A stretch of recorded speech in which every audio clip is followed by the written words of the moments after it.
کیا آپ جانتے ہیں کہ اسلام میں ماتحتوں اور ملازمین کے ساتھ کیسا سلوک کرنے کا حکم دیا گیا ہے؟ صحیح بخاری حدیث نمبر 31 ہمیں ایک عظیم سبق دیتی ہے۔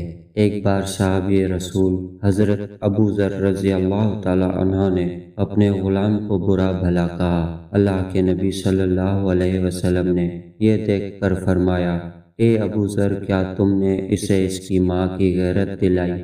تم میں ابھی کچھ جاہلیت باقی ہے۔